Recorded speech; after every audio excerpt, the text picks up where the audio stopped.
Hey there! So in this video I want to show you a bit of a different kind of use case. So we're leaving the world of perfect APIs and structured data and move towards the world of messy CSVs with manual inputs. And what I want to show you is how we can set up an automated process for team members to clean this data in a structured way.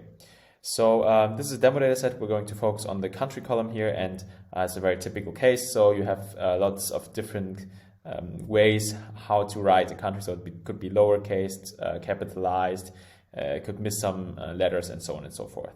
And the approach we're taking here is what we want to do is basically, hey, we upload and take this CSV, and we want to check for all the different kinds of variations of writing of these different countries to create an alias matching table. So here you have all the different variations, and you want to map those to a unique country code that you can work with as structured data. And hopefully over time, as people add to this list, you will then, arrive at a state where you've covered all the different versions, and then basically be able to have always this kind of structured output. Of course, doing this manually would be super tiresome, so we want to show you how you can do this in a semi-automated way within Y42, given the amazing features that we offer. All right, so let's jump into this case. First things first, so what you would have to do is you would have to upload the demo data set. So this is what I'm going to do. I'm going to upload the CSV, demo data. I'm going to browse for it, and here we go. Okay, so now this is going to take a few moments, but basically what happens is that we will upload this information for you into your data warehouse. So now we're actually looking into a live data warehouse. And here's the column that we're looking for, the country column. All right, so remember we want to map this CSV against the country matching table that we've started here. And this is what we're going to do next. So this is basically where we connected the Google Sheets file. And in the step afterwards, we're going to create a model that will do the cleaning of the CSV. So, of course, the CSV files would change, would update, but the model itself for the cleaning would stay the same. So, first things first, let's input the demo data. And what we'll do actually as a very first step is to transform the country column to bring it into lowercase so we can map better. All right, so we got the country and we want to lowercase it. So now everything's in lowercase, and we want to map it against the mapping table. So now we're going to input the Google Sheet that I just showed you. So this one here. You see now everything is in the data warehouse. And here, of course, what we would like to do first is just to rename some of the fields because they are not very understandable. So this is the alias, and this is the country code.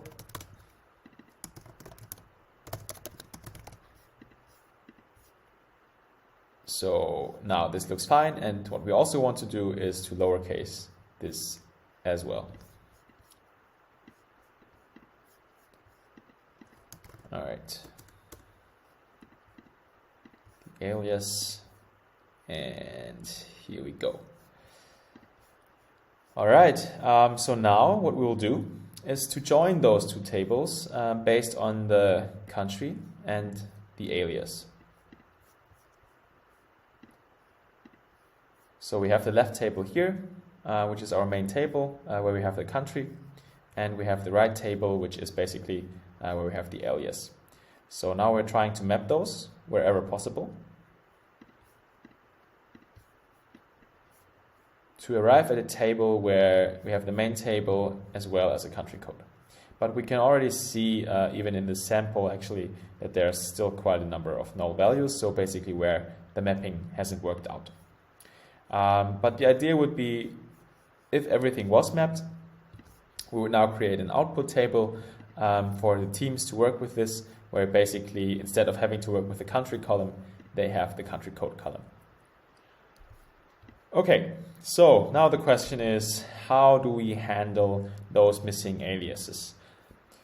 What we can do here is actually create another output, which we're then going to automatically send to a Google Sheet.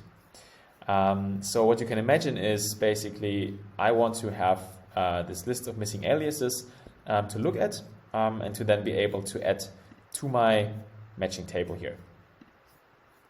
So what we're going to do is we're going to filter this table here for those rows where the country code wasn't found. So practically where it's empty. So here you see the rows where that is the case. So you see here the country code is null. And what we would then want to do is we want to aggregate those based on the country name.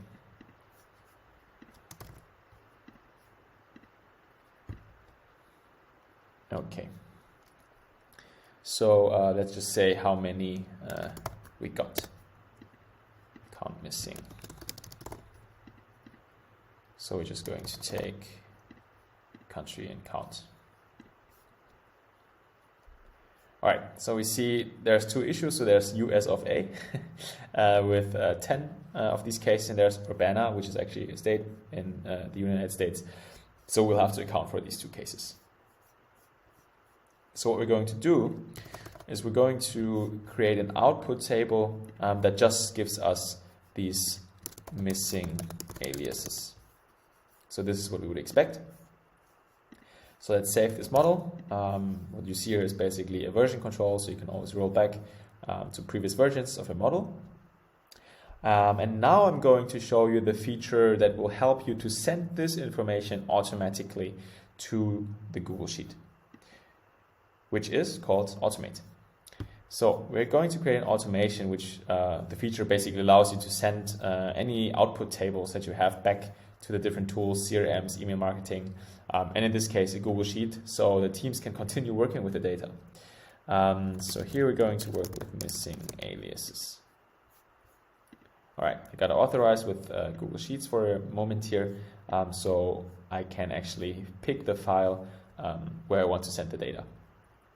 All right, so what I want to send is the missing aliases table. Let's say I want to send it every day. And now I pick the file where it should land. And this is going to take a few moments, but then I hope that we'll see how the file actually updates. All right, so I think you can see the loading here, and voila.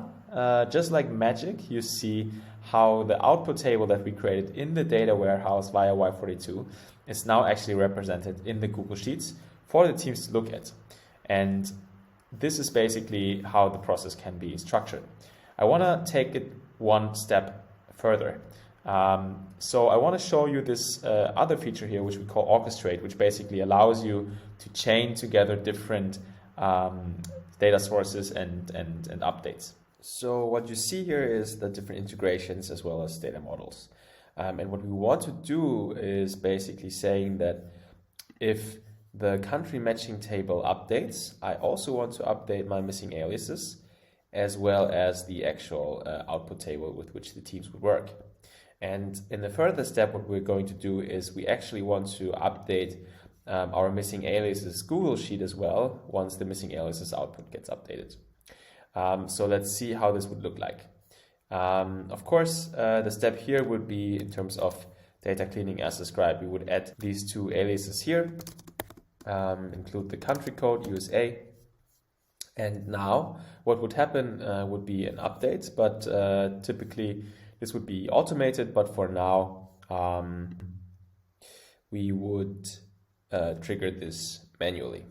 So I'm going into the Google Sheets here, and I will trigger a manual update. And now this is going to take a few moments, of course.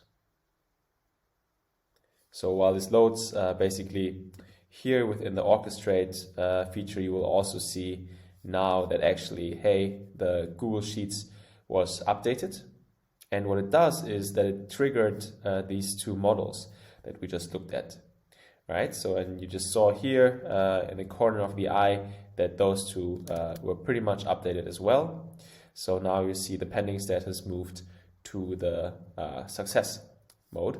And you see now here, again, wow, this was updated. So now actually the missing aliases have been added already. So they won't show up here anymore.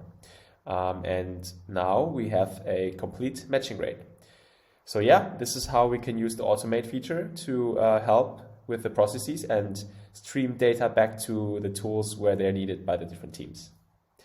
All right, so hope you got your fantasy going with what you could build. So many possibilities, it's absolutely amazing. Looking forward to speaking.